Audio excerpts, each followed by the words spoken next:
Meron lang po akong para ho sa kaalaman ninyo kung bakit ko alam na talagang tatakbo po itong si Abalos. Ito, first time ko lang sasabihin sa inyo ito. Pagtungtong na pagtungtong niyang DILG Secretary, ginader niya ho lahat ng mga vloggers. Mapa Duterte, mga tanso vloggers, pinagsama-sama niya. At kasama na po ako dun sa naimbitahan. As a matter of fact, pinaimbita nga daw ako ng personal ni Abalos. At nung nagpapaliwanag siya sa kanyang plano, hindi naman niya sinabing siya itatakbo ng senador. Pero, ba't ka naman magpapatawag sa mga vlogger kung hindi ka tatakbong senador?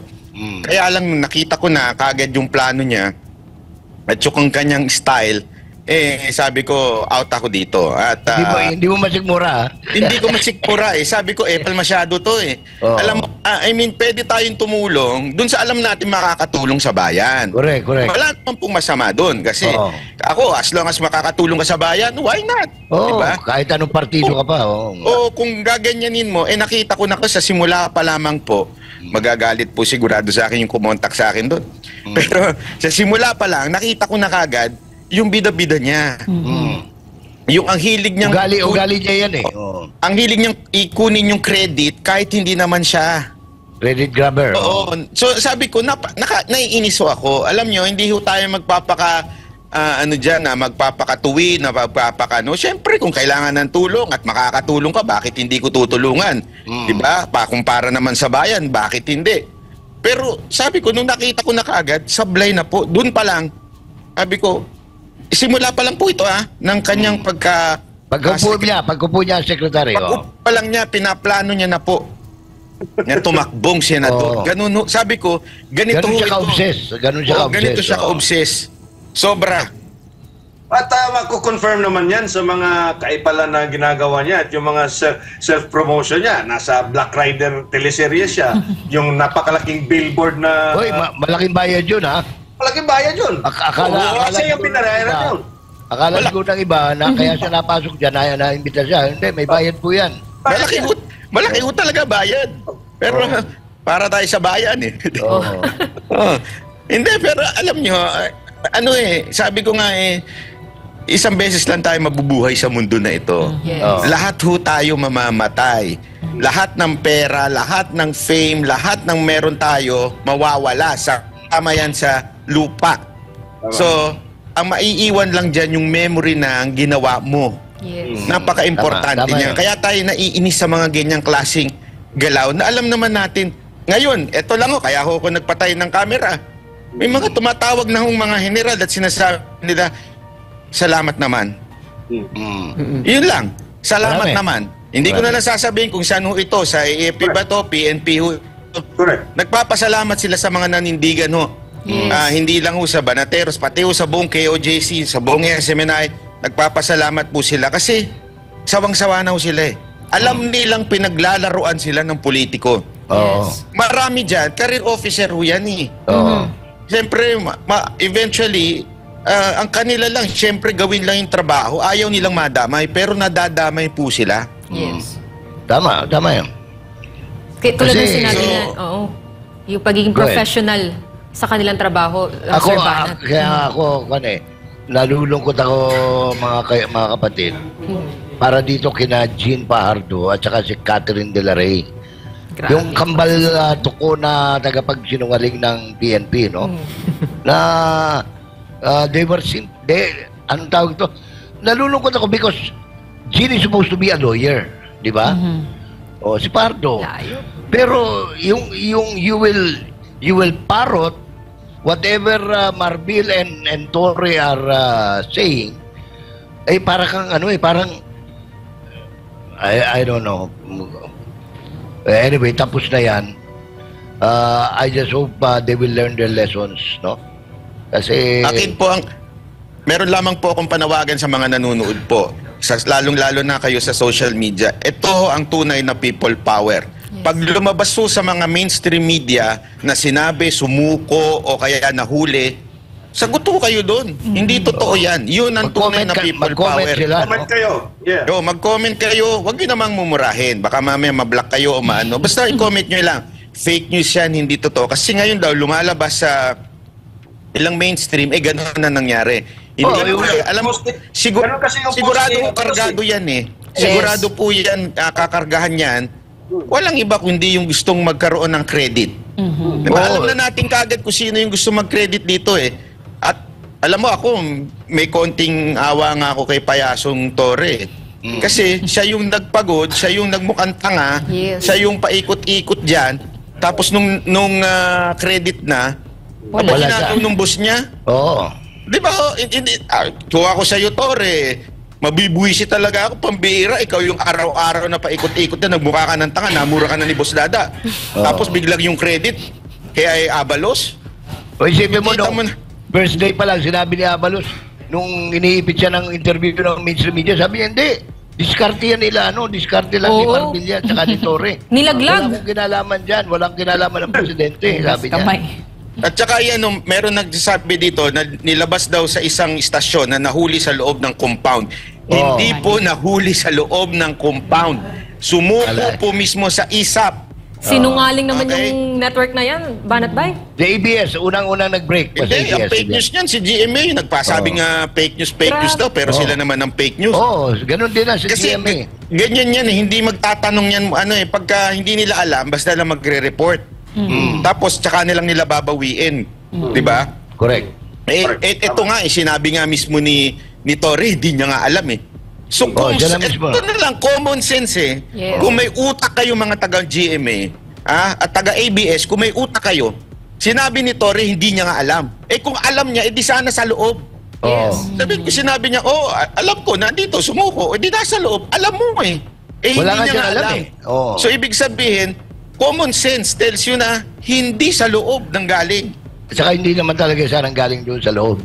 O ba't hindi nyo tanungin sa AFP dyan sa Davao? Oo. Magtanong sila sa Ismincom. Oo.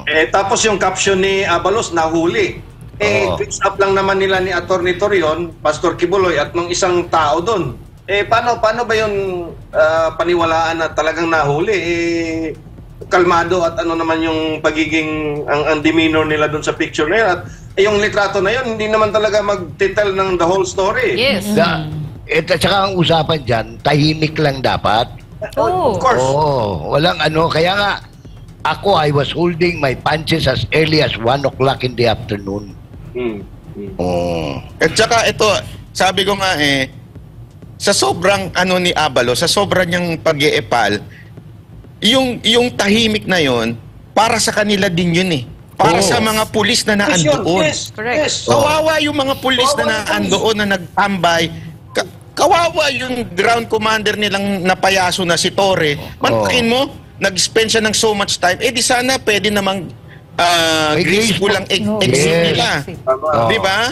Hindi yung nagpa-eksena siya ng 10,000 kapulisan, di mas lalong lumabas yung niya, pagiging arrogante niya. Kasi kung hindi sila nag-ingay... So ganun po tapos biglang magsasalita yung amo niya, nahuli na. O di ba, kung hindi ka nga naman epal-epal, Abalo, kawawa naman pati tao mo, nilaglag mo. Yes. Pati yung mismong ground commander na inutos-utusan ninyo, inilaglag mo.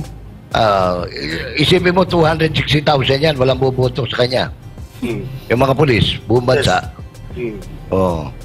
Kasi At tingnan alam mo, mo yan ng kapulisan na Ang ganda sana- pinaglalaroan kayo.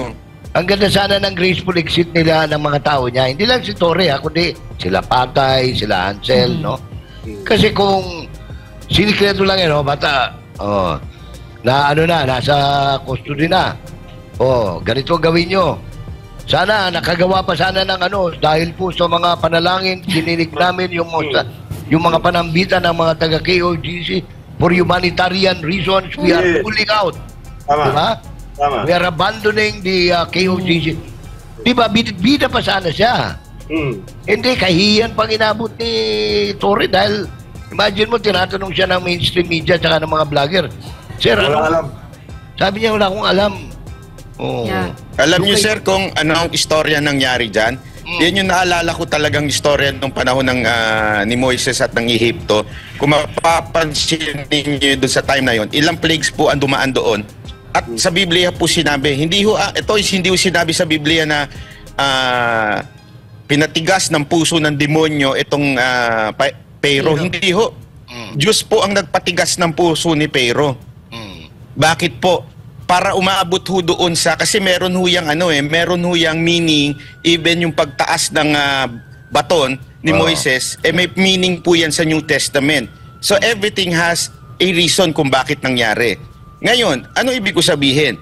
Maaring ganun din po ang nangyari dito dahil sa sobrang greed ng bawat opisyal na gustong tumapel sa gobyerno. Yes. Dahil naging bulag sila at bingi, naglaglagan sila mismo. Correct. Ibig sabihin, lumabas ang kasamaan ng mga taong na yan nang hindi gumagalaw ang KOJC at sinasabi nilang masama sila. Hindi. Nakikita na ang mga mata natin dahil doon sa sila ho ay tubigas na yung puso. Yes. Sila ho ay naging greedy na sa kapangyarihan. Mantakin mo, isipin nyo ho ito sa kalagitnaan na nagdala ng 10,000 kapulisan, doon biglang lalabas yung balita. Kung nasa tamang kauliratan ka at alam mo na naandyan sa loob at alam mo na mahuhuli, hindi mo nagagawin yan Kasi magkakaroon lang ng problema yan, ano mo yun, exage na sobra.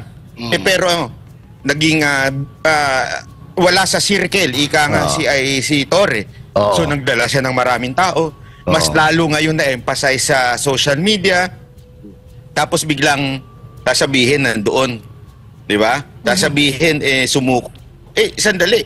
Tandahan ho natin, AFP po ang naglabas ho. Nakausap po mismo ng isang pahayagan dyan sa Mindanao. Correct. Na sa AFP talaga sumuko. Hindi po nahuli.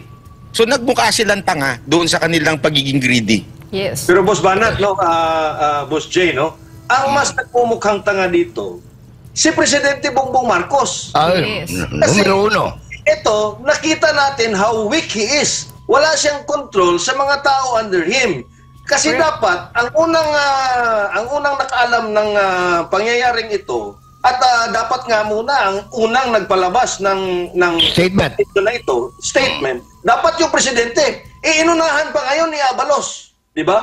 Correct. So, talagang you can really see how weak this leadership is. Na yung mga nasa ibaba ni Bongbong Marcos ay parang kanya-kanya na ang galawan dyan. At napahiya na rin yung PNP at mismo yung presidente napahiya. Kasi inunahan niya Lahat na lang inunahan niya Paano naman magsasalita, Elmer? Missing in action yung presidente, ilang oras na Magsa 72 hours na. Dahil ewan ko kung anong inaayos niya, yung bukol ba sa braso niya, yung bukol sa leg niya, o yung putok sa sa mata niya, sa talupak Alam nyo, ng mata. Mga sir, nung nakausap po ng Banatero si Pangulong Duterte, 4 na oras po kami nagkwentuhan nun. Tapos talagang yung mga tanong niya nakakagulat na parang tanong ba ito ng isang presidente. Tapos tinanong ko din siya, sabi ko, boss, ano sa tingin ninyo? Sino ang nagpapatakbo ng gobyerno ngayon? Inisa-isa ko yung pangalan. Nung tinanong ko, sa tingin niyo si Marcos? Di ba sinabi ko ng week Hindi yan. Siguradong pinaiikot siya ng mga taong nasa paligid niya. Yun ang talagang sinabi ni Pangulong Duterte. Kasi sabi niya pa nga bilang Pangulo, alam mo yan walang bagay na hindi dadaan sa'yo. Meron kang briefer everyday. Everyday dadaan sa'yo yan. Unless talagang mahina ka at you have no control of your people.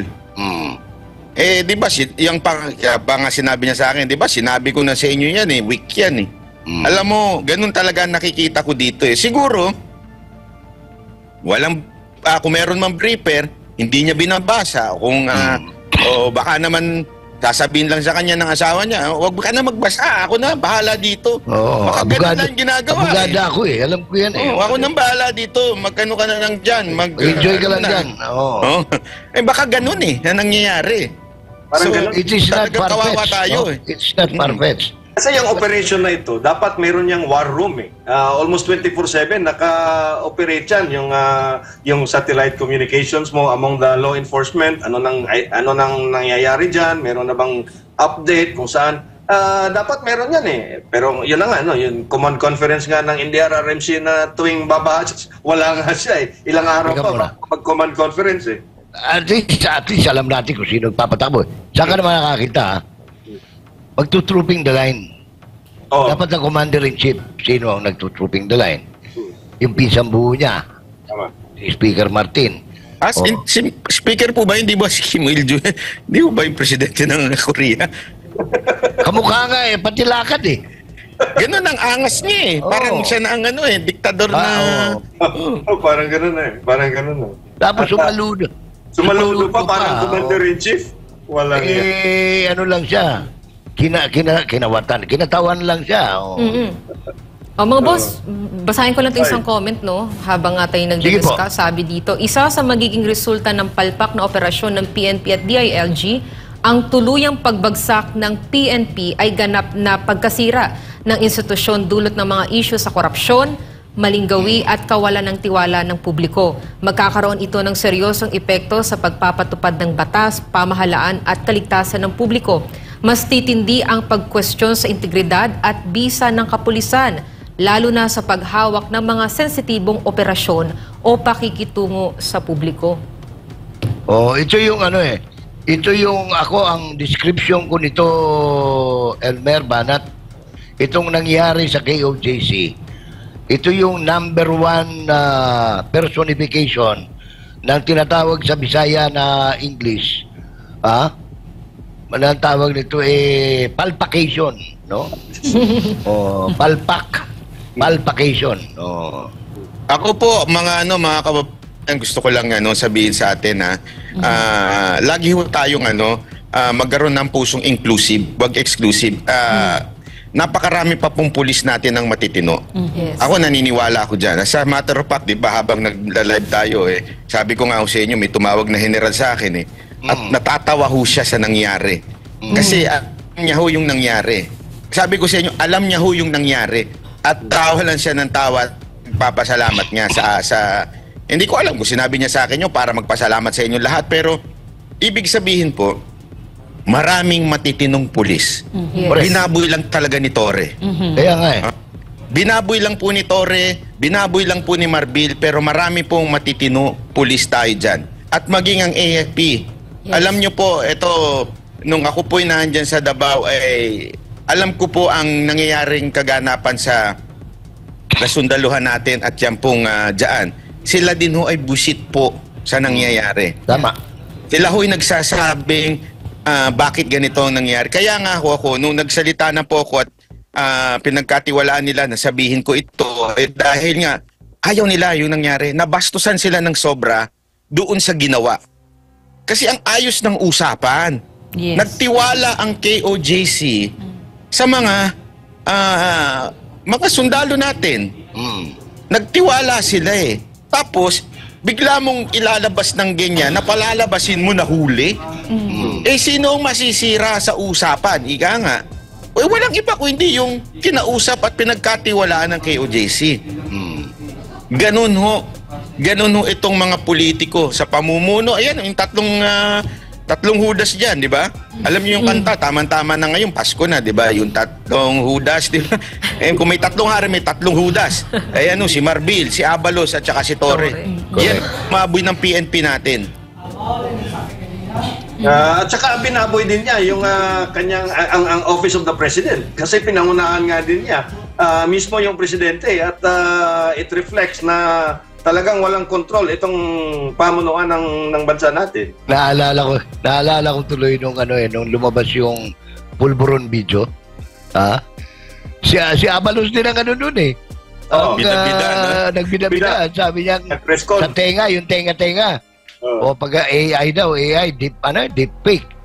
Tapos nagkaroon ng certification na hindi deep fake. Meron katanungan tayo mga kababayan natin. Paano daw ba yung reward money ng Amerika? Bawiin kaya sa mga nag-epal-epal? Kasi nasa AFP ang ang sumuko, hindi nila. Yun ang katanungan dyan, di ba? Kung babawiin ba ng Amerika yun. Kasi tandaan natin, pinondohan. Imposible yung... Hindi ako naniniwala na walang pinondo dito ang Amerika dito sa dami ng pulis na to. Oo. Tsaka malinaw naman Kita mo, aeroplano, drone, copter, kagamitan, Special Action Force, isang 12 pala sila noon Hindi yung iba, hindi lang natin nakita. Ang nakita lang natin 3 Yung army ng US. Ang tanong dyan, Sir Jay, sabi nga ni Bongbong, meron ho bang human rights violation kung marami ang pulis? Ay, nako. Sa tingin niyo po. Bangag na bangag talaga. Alam mo, ako bigla akong nagulat talaga sa kapangyarihan ng pulis, ha? Kung talagang gugustuhin na wala ang mga kriminal, kaya naman pala eh. Oo. Oh, kaya nilang palang tapusin ng mga droga kung gugustuhin nila. Ay, oo. Kaya Diba? nga sir, ito yung magiging malaking hamon sa kanila. 'Di ba? Bakit kaya nyong maglagay ng ganyang kalaking puwersa, magbuhos ng ganyang kalaking pera para mag-serve lang ng warrant of arrest sa isang akusado pa nga, 'di ba? Ilang individual. So how much more dapat yung bigyan yung pansin yung mga talagang kriminal, terorista, may mga pinatay. Pero hindi rin ina, no? Kasi nga, hindi naman nila nahuli si Pastor eh. Kusang nag-surrender eh. So, it's still a failed mission on their part. Kasi nga, hindi nga nila nahuli. Voluntaryo na surrender at doon pa sa ISAP at hindi sa PNP. So talagang wala kang makikitang matino na sa mga pangyayaring ito. Wala kang talagang makitang net positive. Tsaka sir? Kahit saan ang gulo mo tingnan. Ang totoong storya natin dito, ang PNP, bigo, failure, di ba? Yung ine-emphasize natin, bigo kayo kasi nga nag-credit grabbing ito si Abalos. Bigo kayo sa simula't simula. Kasi dahil sa pagiging ganit nyo sa kapangyarihan, kanya-kanya kayo ng interes, di ba? Kaya nagkabuhol-buhol kayo, ngayon naglalaglagan kayo. Nakita ngayon ng ating mga kababayan yung totoong senaryo, di ba? Tulad ng ine-emphasize natin ngayon, gagamitin nyo lang siguro nga sa inyong political career na sure, mitya na ito para bumagsak talaga kayo. Kawawa lang talaga yung ating mga kababayang pulis na alam mo yun, from the very start talaga malinis sila, may prinsipyo sila, may mga malalaking pangarap din sila sa buhay. At tulad nga na sa mga natatanggap nating mensahe dito, yung open letter, no, this is not the real PNP. It's just so happen na yung mga nakaupo sa gobyerno gusto kaming gamitin sa kanilang politika. Pero now, it has to end. Oo. Matatawa. Now it can be told by Ron Elmer. Kagabi, nag-command conference siya sa Katitipan. Alam mo, yung number one niya, pag nakita niyo yung Banateros, lalo na yung malaking mama, sabi niya. Si Bustada? Oo, Dada. Pahuli niyo. Verbatim ito, kinuwento sa akin kagabi pagkatapos ng pagkatapos sumunod, pag humarang yung abogado, lalo na storyon, pusasan niyo kagad. Pero may mga pangalan pa ng officer, hindi ko na lang babanggitin kung sino yung binigyan niya ng instruction. Yung si Jason kunin niyo yun.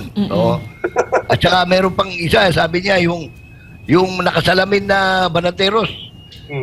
Ang problema, hindi niya alam, ang pangalan lang, kaya kahit nandun sa Senate hearing, Byron, ang tawag niya kay Darwin, pa rin, Banat Bay. Oo nga pambihira ito isipin nyo ganun ang intel niya. Oo, ganun. Ganun, sabi ko nga, sorry sa term na to, ayokong gamitin ito, pero General Torre, ganun ho ba talaga kahina ang utak ninyo? Pasensya na po sir ako gusto ko gumalang sa inyo, pero ganun ho ba kayo? Yung simpleng pangalan na lang ng kausap ninyo, hindi nyo man lang alam kung sino si Banat Bay at saka si Boss Dada. Ang laki ng difference po. Nagkamali siya din sa Senate hearing. At hindi lang po yan. Meron na nga kaming meron na nga kami sa harap na pangalan Babasahin na lang niya yung nilalagay doon sa lamesa. Opo. Sabi ko, wala sa hulog ito. Napakahina talaga Sabi nga ni Atty. Trixie, failure of intelligence in both senses of the word. Intelligence, military intelligence, saka human intelligence. Sabi ni Atty. Trixie. Alam niyo kung bakit ganyan si Torre? Di ba meron nga tayong kasabihan, when emotions are high, intelligence are low? Kasi siya pikon talo si Torre. Kita niyo nung napahiya na siya dyan sa Senate hearing, kinabukasan, talagang nanindak na naman. Yung para siyang batang, hindi ba na ito, medyo nagiging ulyanin na ito. Matanda na po ba ito? Bata pa Kasi yan. parang ulyanin na yung style niya yung sandali, maghuhukay uli kami. Hindi naman maghuhukay, nagdadala ng sobrang daming pulis. Parang, ugali ba ito ng isang general? May problema sa kanya. He needs to seek professional help. Yun nga, no, Oo, Sir Jay, Sir Banat at saka Sir EB, no, na bago nga yung yung Senate hearing, patawa-tawa pa siya doon. Tapos sabi po, yung nakakalokong tawa po talaga, yung sinabi po niya na, maghuhukay ulit kami dyan, maghuhukay kami. As if talaga na ikaw talaga yung may-ari ng loob ng KOJC compound, mga sir. Ang tanong natin diyan sino kaya yung humihinga sa lupa, yung heartbeat na yun? Sino kaya yun? Yun po yun, Kasi sir. wala na. Yes, Sir Banat, yun talaga yung tanong ng mga kababayan po, mga netizens natin ngayon. Sino daw po yung heartbeat na nakikita ni Torres sa loob ng KOJC compound na palipat-lipat po? Daga, tsaka ipis. Grabe. Grabe yung... Kasi bago yung Senate hearing, nagsagawa ng pananaliksik yung KOJC through our lawyers, Byron, no? To find out, para magkaroon man ng kaya nga naghamon ng ng paggamit nung proton, Proton Eli. Yes, 11, kung ano man yon. Kasi nakausap na pati yung mga technicians. Kaya alam natin kung ano yung findings. Zero human talaga because that machine cannot even determine kung may human sa ilalim ng lupa. So, wala yung kalokohan lang niya yung heartbeat. Baka naisip niya dati, pumupunta siya sa heartbeat. No? Yan sa Quezon Ab. So, siguro yun ang niya. Ngayon, hindi puso yung mo dun Mandidetect mo dun. Iba. Easy. Baka kung saan tayo mapunta.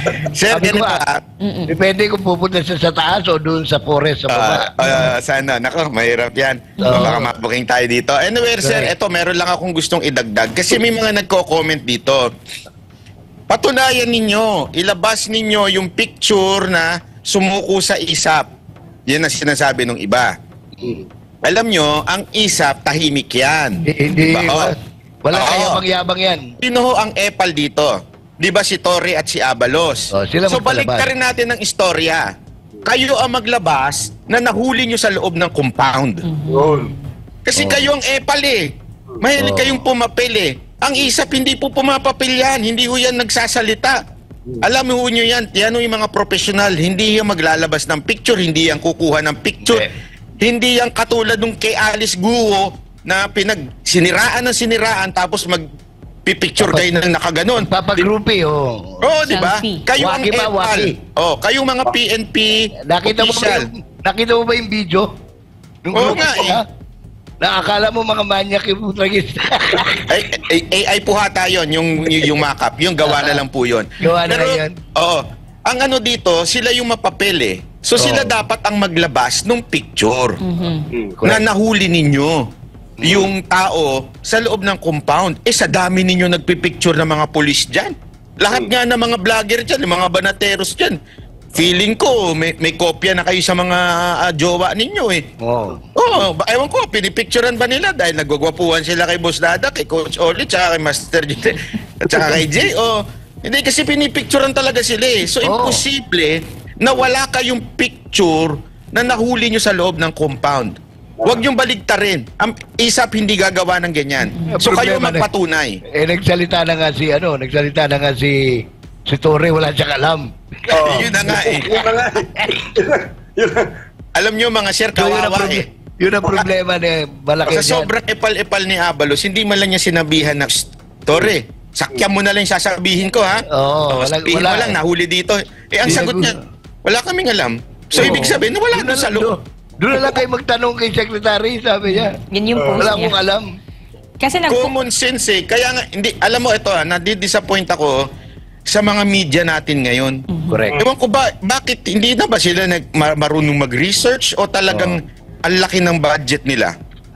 Simple lang Yung unang lumabas na litrato, hindi ko na sasabihin saan galing yung litratong yon. Tinignan lang sana nila yung suot ni Pastor at saka suot ni Attorney at saka nung isang taga-ISAP. Di ba? Doon malalaman mo na kung saan ang galing Tama, no? Medyo, kaya nga napaka, ewan ko ba? Dahil sa tindi nung, yung grid nila, Hindi na sila nagkwentuhan. Wala ba sila mga GC? Text lang naman yun. Ganito istorya natin, ha? Very elementary. Group chat lang, no? Sir Banat, yun nga, no, yung may post nga, at ulitin ko lang, no, may post nga tong si Torre. Ang sabi po niya, si PNP spokesperson Colonel Jean Fajardo na lang po muna ang tawagan niyo. Iba na naman ngayon. Kanina si Abalos. Kanina wala siyang alam. At si Secretary Abalos, ngayon si Jean Fajardo naman. Sabi ka, bandang uli nito, sasabihin niya, magtanong na lang kayo kay Lito Patay. Alam mo, sayang yung alam mo, Torre, sayang yung pinapasweldo sa'yo ng taong bayan. Tama. Correct.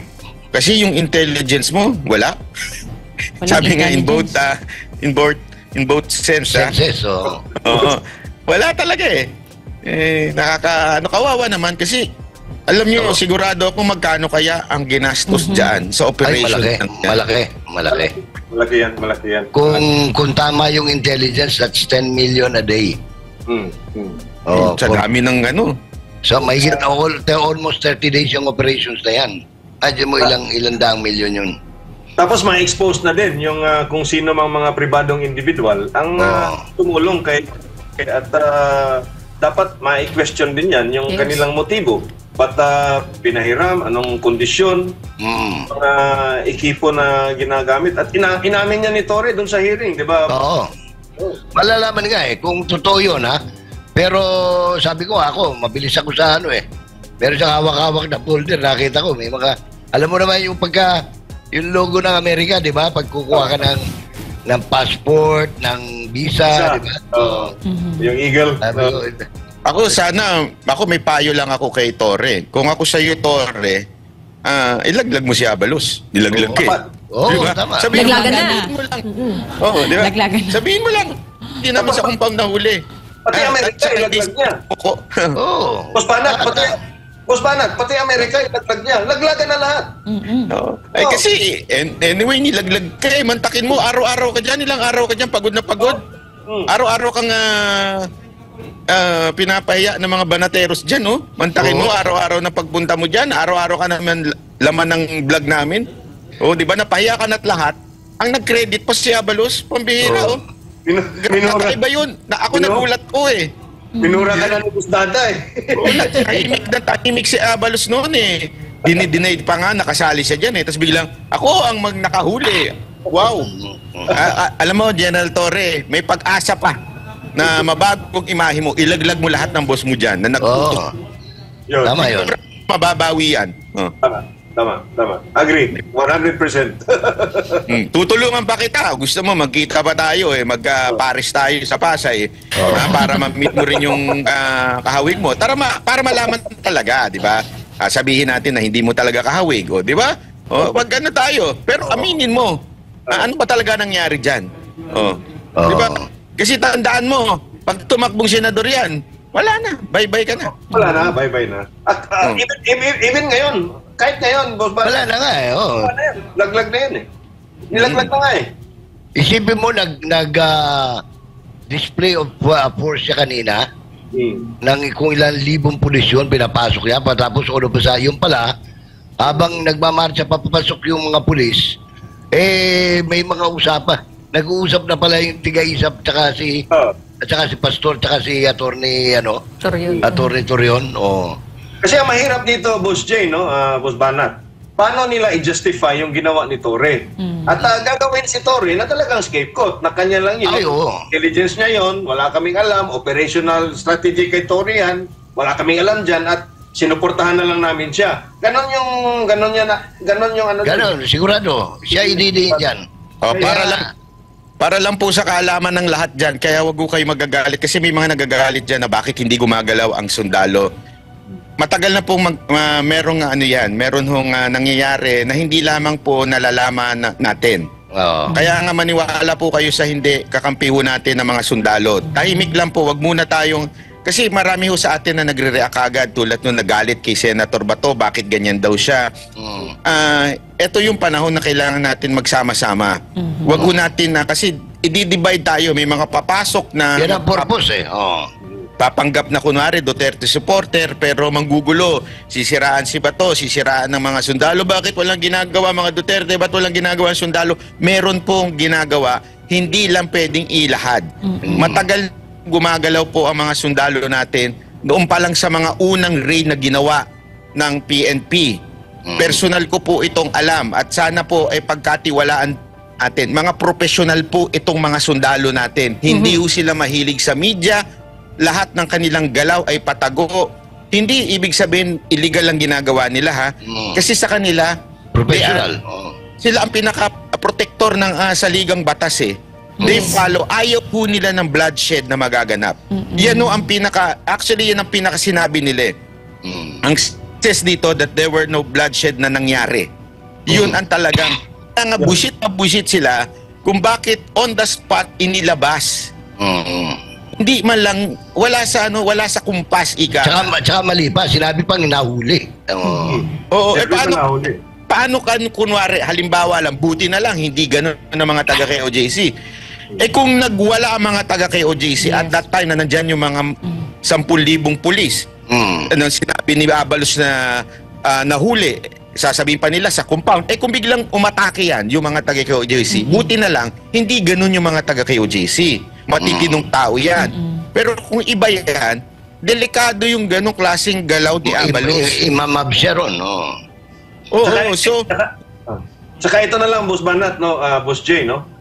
Yung kung may question sa sympathy at loyalty ng mga taga-AFP, ito na lang ebidensya na talagang mapagkatiwalaan sila. Don't sumurrender si Pastor Kibuloy with his lawyer. Correct. So, ibig sabihin, ganon nila, ganon yung trust nila.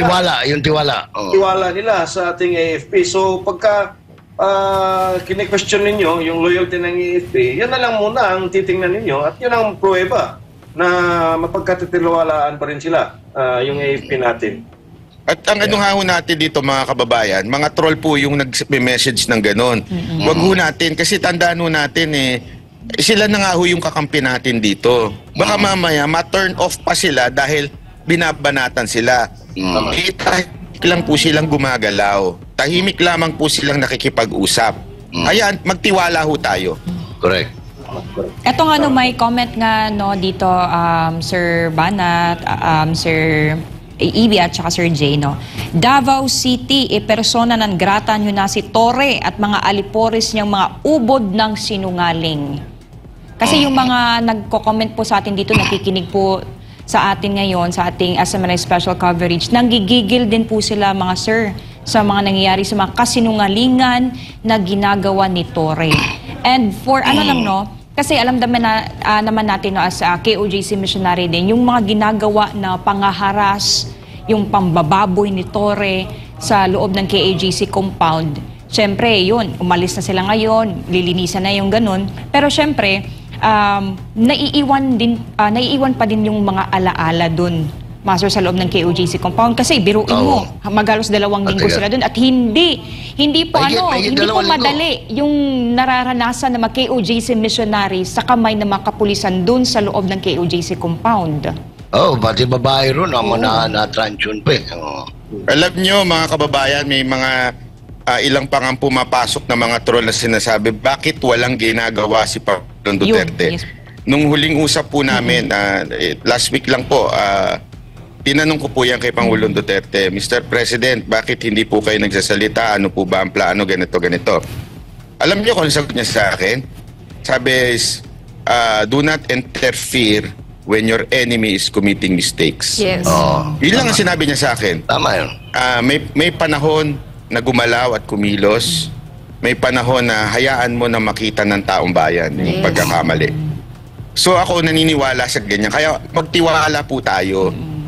Wag tayo Ako naniniwala naman ako na matalino mga supporter. Ang problema lang kasi minsan pinapasukan tayo na sasabihin para mag-react. Mag-react. Oo nga naman, bakit hindi pumunta si Baste? O bakit hindi kasi may mga ganyan humihirit. Ang tawag yata niyan, Banat, yung mga agitator, no?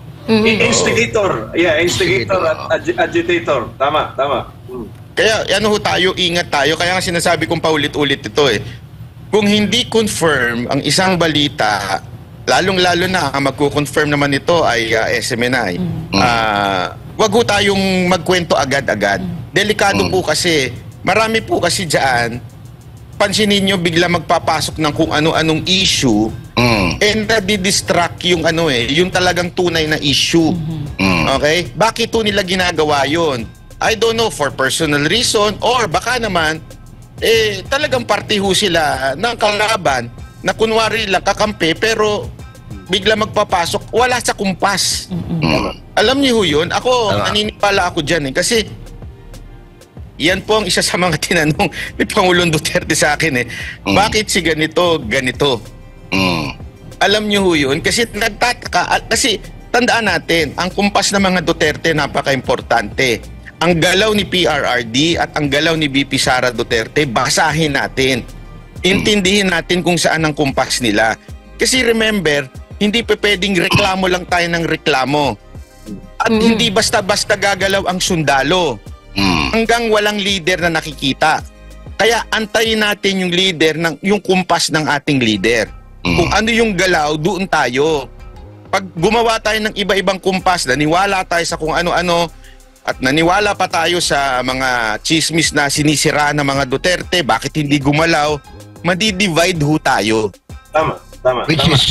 Which is the intention of the other parties. Kasi nga, ito nakikita ko rin, parang trap din ito sa mga Duterte. Kasi pag pumasok sina PRRD, pumasok sina Pulong at pumasok sina Baste, pwede din silang gawan ng reklamo. At ito ba police operation, ito din yung kanilang pangalawa, yung military kasi natin, they've learned the lesson sa ilang mga kudeta na nangyari, sa history ng ating bansa. Pitong kudeta yan. Pitong kudeta at may dalawa pa atang parang mobilization na hindi natuloy, parang Yamata, including yun. So they've learned their lesson, hindi sila talagang kikilos kung hindi na talaga sigurado, yung pulso ng bayan, yung pulso ng kanilang hanay at yung pulso ng liderato na magdadala sa kanila kung saan patungo. Nasunog sila doon sa pinakasunog na naalala ko dyan, Elmer, yung yung Magdalo. Tama. Sunog na sunog yun Sunog na sunog. Tama. At ang mga Duterte po kasi, isa sa katangian nila, kung lagi nyo mapapakinggan sila, ayaw nila ng madugo. Yan po ang lagi nilang binabanggit, ayaw nila ng madugo. At sila ho ay, sabi niya nga lagi, di ba, naririnig natin kay tatay yan, abogado ako naging presidente ako. Alam ko yan kung ano yung tamang gawin. Kaya nga, diyan ko napapagdikit-dikit yung sinasabi ni Pangulong Duterte na pag ang kalaban, nagkakamali, hayaan mo na. Huwag mo istorbohin. Kasi, yung sapat na kamulatan sa mga taong bayan, antayin natin. Pag naging hinog, doon. Hindi kasi minsan, meron talagang nag-uudyok, di ba? Na ganito na, andali, relax lang. Ang importante dito, maintindihan ng taong bayan kung ano ba yung nangyayari. Pag naintindihan na, kaya nga ang ganda nangyari na to, kaya nga sabi ko nga po di ba, paulit-ulit ko sinasabi yan na ito'y talagang inanoint o inappoint ng Panginoon na KOJC humarap sa ganitong sitwasyon. Bakit? Kasi hindi madugo. Imagine, kasi kung naiba yan. Imagine nyo iba to? Ay naku po, iba kwento nito. Maniwala sa akin simula pa lang, gulo na. Mga taga KOJC talaga alam naman natin, yun ang tinuro sa kanila ni Pastor, mahalin ng kapwa. So kahit to sila kaduluduluhan na, kahit to sila giniigipit na sa kanto, they're trying their best to love yung mga kalaban pa rin. At mabuti kasi ayaw ng ating Pangulong Duterte yan na magkaroon ng dahas. Yan po ang pinakaayaw niyang mangyari.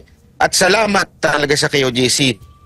Kayo ang nangyari sa inyo ito. Hindi sa iba. Kasi kung sa iba to, ang gulo nito. Civil war na. Civil war na to. Civil war yan. Example na lang yan, yung mga madugong dispersal ng mga labor strike. Sa Mengjola, halimbawa. Ito mo yung, kahit anong panahon ni Marcos, panahon ni Cory, yung mga farmers from Hacienda na pinagbabarelo. Tama. Yes po. napakalaking ehemplo yung ginawa ng KOJC, no? Yes. You can peacefully stand up against oppression, no? Ginagamit yung state instruments. Yes, Meron nung nagko-comment na meron na daw biglang ayan na naman si Abalos nagpapapresko na naman. Siguro narinig na naman. narinig na naman niya yung mga balitang ito. Kasi nakatutok po yan sa atin. Nakatutok po talaga. Hindi siya na pero nakatutok po sa atin yan. Yung mga pinagsasabi. Kaya nga ang init ng ulo ni Torres Sabaneteros, di ba? Talagang gustong ipakulong nakatutok po talaga sila sa atin. At siguradong nakarating na sa kanila, na-booking sila. Kaya siguro ngayon, alam niyo na, sinusubukan nilang isalba yung Face-saving. Ako, nananawagan ako sa mga kapatid natin sa KOJC, huwag pa rin po nating tigilan. Correct. Bantayan pa po natin. Hindi pa po tapos ang laban. Yes. Tsaka Ito mas delikado na. Ito ang mas delikado ng laban kasi nasa custody na nila si Pastor eh. Ito turnover na yan kasi PNP na yung may responsibilidad dyan. So, dapat mas maigi pa yung pagbabantay. At, Teka, gusto ko lang kita. It's a turnover yan sa court. Sa court. Sa court. Ngayon, whether the court will have him detained at Krame or the court will say for his safety, i-detain siya sa ISAP. So sa Aguinaldo, hindi pa natin alam. But it is going to be the court, no? To decide, yes. Tama. Pero nevertheless, dapat maigi pa rin nabantayan. Oo. Kasi nga, hindi natin alam. Tingnan mo na nga yung ginawa nila dyan sa KOJC. So, hindi malayo na may mga plano din sila dyan. Diba? Correct.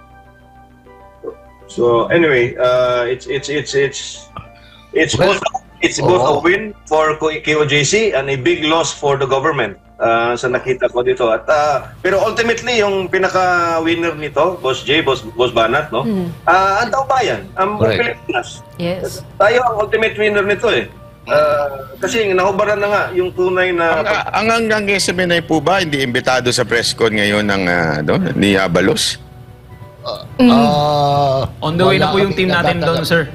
Meron na po. Okay. Hindi kasi alatang na po sila ngayon talagang sinusubukan nilang ayusin yung kwento Bagay, nandiyan pa sila Franco at saka si Troy they can always Yes. Nagunahan sa kwento kaya tuloy iba-iba ng kwento ngayon. Kaya nga mga kababayan abangan natin ito kasi hindi yan ang talagang sinabi ng ISAP, hindi sila nagsasalita sa mga ganyang bagay. Hindi sila nakikisali, hindi sila nakikisawsaw. Kahit noon pa, kahit yung mapansin niyo yung mga nagkudita noon, hindi sila nagsasalita pero involved. Alam mo nila yung mga yan. Ngayon, hindi nila pasisinungalingan ang sinabi ni Abalos. Yes. Pero ako na nagsasabi sa inyo, sigurado ako ang dami na dyan ang naiinis. Hindi sila naiinis dahil sa pangyayari na nahuli o hindi nahuli. Ang kinaiinisan nila dyan yung, sandali, kami yung humarap at kami yung may kasunduan. Kami yung mapapahiyaan nito. Di ba? Ganun ang nangyari. At saka siguro dun sa mga nanonood sa atin, antabayanan po ninyo, may hour anytime yan, maaaring magkaroon na po ng official statement ang Kingdom of Jesus Christ. Yes. Either sa pamamagitan po ng chairman of the board ng Jose Maria College Foundation, si Attorney Daina Tolentino Puentes, o kaya kung papalarin po tayo ay magkaroon ng pagkakataon si Attorney Israelito Torion, na siya mismong kasama dito po sa pagsuko ni Pastor sa Intelligence Service of the Armed Forces of the Philippines. That will come anytime tonight or today. Kami masarap, palagay ko makakapaghapunan tayo ng maayos-ayos ngayon kasi wala na yung stress masyado, tsaka yung makakatulog na po yung mga banateros doon. Iba yung banta sa kanila. Oo, basta simula pa kagabi. na house arrest na po ang mga banateros dahil mainit ang dugo ni Torre. Sabi ko, ito si Torre talaga. Sir Banat ba, na-mention ka niya during Senate hearing, di ba? Tama ba yung nakita ko na may mga parang prison bus dyan sa labas, Ina? Opo. Inamin naman niya ni Torre, Sir EB, during Senate hearing, talagang naghanda nga daw sila, pati mga bus na yan, kasi umaasa talaga sila na marami silang aarestuhin sa amin, di ba? Ganun talaga yung mentalidad niya na inaasahan niya magiging madugo. 500 yung pulis na inassign bilang arresting team. Oo. Kasi ang balak talaga nila, basta may mo action na magre-resist, arresto kagad, lalagay kagad dun sa prison bus. Pero hindi nila napigilan, sir, ang mga banateros kanina kasi bawal daw kumuha ng video eh. Pero bumaba pa rin ho sila eh. Kasi sinabihan ko, hoy, wag kayo dyan sa building kasi siyempre medyo sila. Ang nagbili naman, gusto nilang bumaba. Ang nagbili naman sa kanila ay pamunuan ng KOJC na wag muna kayo lumabas. Siyempre, alam niyo naman, medyo pasaway din kami ng konti. Nagbabaan din po eh. Kaya nga nung nagpapaalam si Jay kanina sa akin, sabi niya, sir, iwanan muna kita at bababa ako. Sabi ko, talagang alam mo naman si Jay, si Bunso, no? Talagang yun eh, ang lakas din mga Alaska nun eh. Pero kanina, sir, napaiyak ko yun nung... si Boss D din. Oo, si Boss D. Lahat po sila kasi talagang iba yung stress eh. Alam ko yan eh, yung stress na maaari kang makulong. Alam mo yun eh, di ba? So sila, nasa baba yung pulis eh. Anytime, akyatin sila. Pwede talaga silang mayari eh. Pero gayon pa man, nakakatuwa dito sa mga kasama natin dahil nanindigan sila kasama ng KOJC. Again, hindi ho ito credit ng banateros dahil po ito sa kabutihan ng ginawa ng KOJC sa amin na ibinabalik lamang po namin. Byron, isang gusto ko rin pasalamatan yung mga pamilya ninyo, lalo na yung pamilya nila Oli, nila Master Judea, si Jay, si Boss Dada, Darwin, no? Si Dada. Kasi hindi biro, ang tagal na nila, mag-iisang buwan na sila dito sa Davao. Oo nga, ako nga tinatawagan eh. Baka makulong yun ako, anak ko. Sabi ko, matanda na po yung mga yung kaya na nila eh. Hindi, pero siyempre, alam niyo po yun na mga magulang din yung Hindi, at saka nakikita siguro pagmumukha ni Torre, mukhang hindi gagawa na mabuti ito sa anak ko. Di ba? Buti na lang ako, nagkasakit at saka hindi, timing eh. Anyway, maraming di salamat to sa mga iba pang mga vloggers na naandyan. Si Brother Travelers, iba pa po, si Pambansan Loyal. At saka kahit to yung mga nagbibideo lamang po na mga taga KOJC, grabe ho ang tiyaga ninyo. Kakaiba kayo dahil ang lakas na loob ninyo. Mahirap po yan hindi ho biro yung pinagbabawalan kasi sinisita ka. Di ba? Na habang nagbibideo. Under threat of arrest and detention, no? Kayo talaga ang tunay na media ng bayan. Hindi ho yung mga palamunin dito sa talagang literally citizen journalist talaga sila. Yung mga anong tawag nito? Believe ako.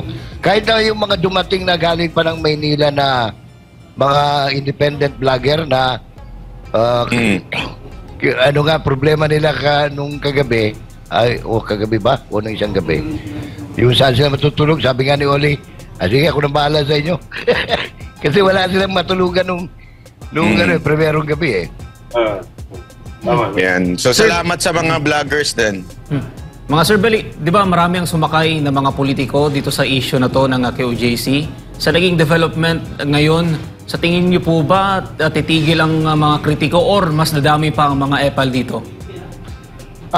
Tiyak yun, maraming epal kasi remember, yun, 29 days na lang, deadline na ng filing of Certificate of Candidacy. Kasi October 1 to 8 yung filing eh. So lahat yan, sasakyan at sasakyan yan. Whether it's good or bad, gagawin nila yan para lang mapansin sila. Tama. They will milk this issue dry. Correct. Nagatasan talaga nila ito. Si Pastor.